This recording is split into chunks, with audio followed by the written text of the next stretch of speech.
What would you do if the person you trusted most, your own sister, emptied your bank accounts and disappeared with her shady boyfriend, leaving you with nothing? Most people would collapse under the weight of that betrayal. But what if, instead, the answer to your pain came from the most unexpected place, your own 9-year-old child? This is the story of betrayal, heartbreak, and a revenge so precise it toppled everything my sister thought she had gained. Stay with me until the end, because this is not just about losing everything.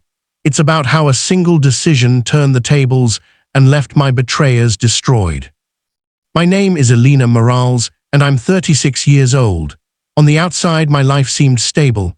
I worked as a paralegal in a busy law office, lived in a modest 2-bedroom home in Phoenix, and raised my daughter, Leela, alone after my divorce. I wasn't rich, but I was disciplined. Every paycheck was carefully split: bills, groceries, savings. I believed in security. I believed in family. And above all, I believed in my sister, Camille. Camille was 2 years younger than me. Where I was cautious, she was reckless. Where I saved, she spent. Growing up, she was the one who borrowed clothes and never returned them, who convinced me to cover for her when she stayed out past curfew, who always managed to charm her way out of consequences. I told myself it was just personality differences. Deep down, though, I always knew Camille was dangerous in ways that didn't leave bruises, but left scars all the same. The phone call that changed everything came on an ordinary Tuesday. I was on my lunch break, sipping burnt coffee from the office machine, when the bank called. The clerk's voice was steady, professional, but the words shattered me. "Ma'am, your accounts are empty, all of them." For a moment I thought I misheard.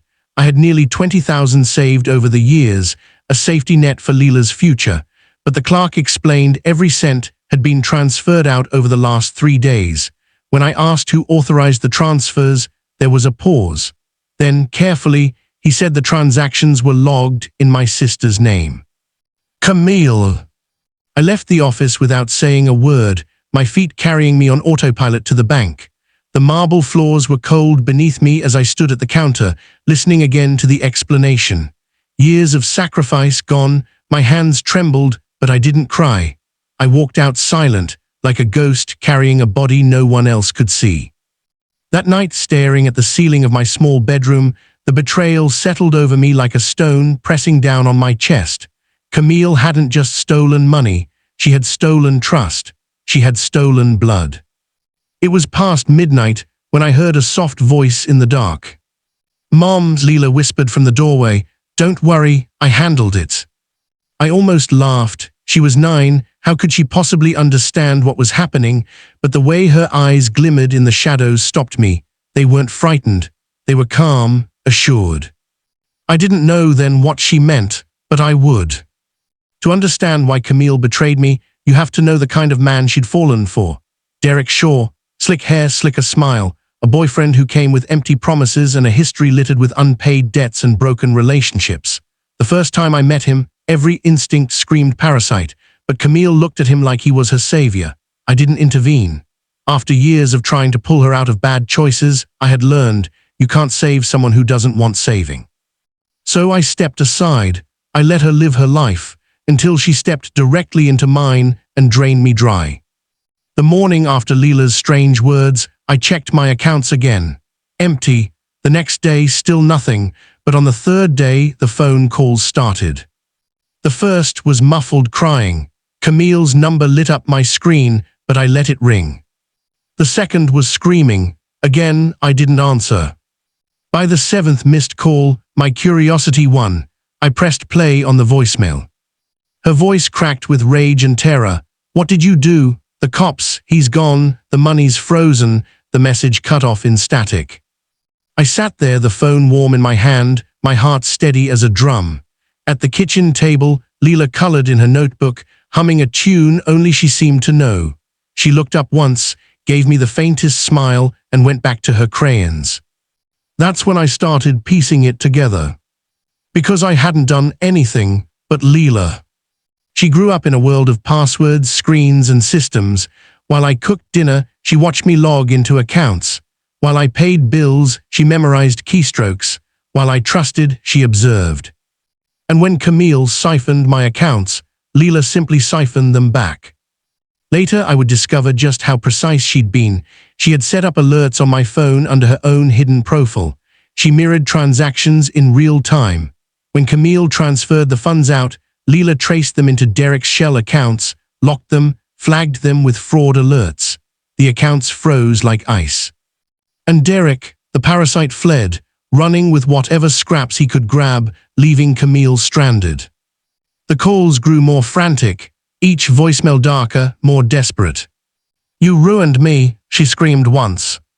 "No," I whispered to the empty kitchen. "You ruined yourself." By the 14th call, I finally answered. Her voice was ragged, broken. "Please, please help me. He's gone. They're saying I could be charged. You have to fix this. You have to." For a moment, my chest ached with old memories, sharing a bedroom as kids, handing over my allowance so she could buy candy, covering her lies so she could stay the favorite. "Not anymore. I'm not your safety net," I said softly. The silence on her end was heavier than any scream. Then I hung up. That night, I tucked Leela into bed. She clutched her stuffed bear, her eyes shining with a pride far too sharp for her age. "Mom," she whispered, "I told you not to worry." I kissed her forehead. My hands shook, not from fear, but from awe. She was 9, and already she understood something most adults never learn. You don't beg for justice. You build it quietly, carefully, and when the moment comes, you strike. Word spread fast. Camille had nothing. Derek had vanished. The money was frozen, the authorities circling, investigations mounting. The girl who always vanished from consequences now found herself buried under them. And me, I was untouched, because the money wasn't really gone. Piece by piece, layer by layer, Leela rerouted it back into protections even Camille couldn't claw through. Camille's friends stopped calling, her debts piled up. Even family members who once enabled her washed their hands of her. She had always believed she could burn bridges and build new ones out of charm. Now she was stranded in ashes. I used to believe betrayal roared, that it came with shouting, slammed doors, and broken plates. But now I know sometimes betrayal hums.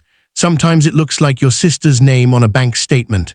Sometimes it sounds like your daughter's quiet voice saying, "Don't worry." Camille's betrayal could have broken me, but instead, it revealed something terrifyingly beautiful. Leela didn't just save me, she ended the cycle. Today, when Camille's number flashes on my phone, I don't flinch. I let it ring. She is choking on the poison she once poured into me, and I don't need to lift a finger. Because I learned something vital in all this. Family can betray you deeper than strangers ever could. But sometimes, salvation doesn't come from where you expect. It comes from those watching quietly, learning, waiting for the exact moment to protect you when you need it most. So tell me, if your own sibling drained you dry, would you forgive them, or would you let them choke on the consequences of their choices? Share your thoughts below. And if you enjoyed this story of betrayal, resilience, and justice served cold, don't forget to subscribe to Taylee's Between Time for more unforgettable stories that will stay with you long after they're told.